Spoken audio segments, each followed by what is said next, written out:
আজকে আমি চিকেন বিরিয়ানি রান্না করবো, তার জন্য রেডিমেড মশলা আনছি। আর এই তো পোলাও চাল, চিকেন সব কিছু রেডি করে আছে, এখন আমি বসিয়ে দিলাম। তো এই তো মুরগিটা আজকে রান্না করব, তার জন্য এখানে সব কিছু মশলা আমি কষাবো। তারপর গোটা গোটা কাঁচামরিচ দিব, আর কিছু কাঁচামরিচ আমি ব্লেন্ডার করেও দিচ্ছি, একটু ঝাল ঝাল হবে। তারপরে সব কিছু হয়ে গেছে আমার। তারপরে এখন রেডিমেড মশলাটা আমি দিয়ে দিলাম।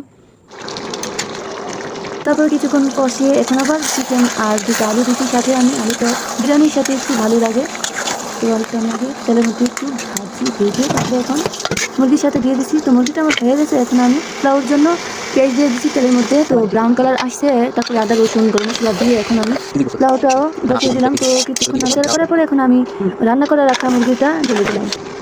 তো সব কিছু একত্র অনেকক্ষণ যাবত আমি মিশিয়ে তারপরে এখানে ফুটানো পানি দিলাম। আরেকটু পানি লাগবে, তো আমি দেখি একটু নাড়াচাড়া করে আরেকটু পানি দিয়ে ঢাকনা দিয়ে ঢেকে দিয়েছি। তো কিছুক্ষণ পরে এসে দেখি আমার রান্নাটা মোটামুটি কাছাকাছি এসে পড়ছে। তারপর আমি এখন আবার ঘি দিয়ে দিছি। ঘি কিন্তু আমি মুরগির সাথেও কিছু একটা দিয়েছি। তো এখন আমি আবার উঠানোর আগে আবার একটু ঘি দিয়ে দিলাম। তো তারপরে মেশানোর জন্য আবার একটু নাড়াচাড়া করলাম। কিছুক্ষণ দমে রাখার পর খেতে দিলাম। দেখি সুমাইয়া কি বলে খাওয়ার পর।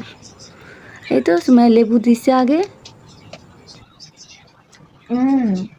অনেক মজা হয়েছে আসলে। আম্মুর হাতের বিরিয়ানিটা আমার কাছে অনেক ভালো লাগে। ওকেও আমি থ্যাংক ইউ দিলাম। তো আপনাদেরকেও মাংসটা অনেক ভিডিওর সফট জন্য হয়েছে। অসংখ্য ধন্যবাদ। আল্লাহ হাফেজ, আসসালামু আলাইকুম।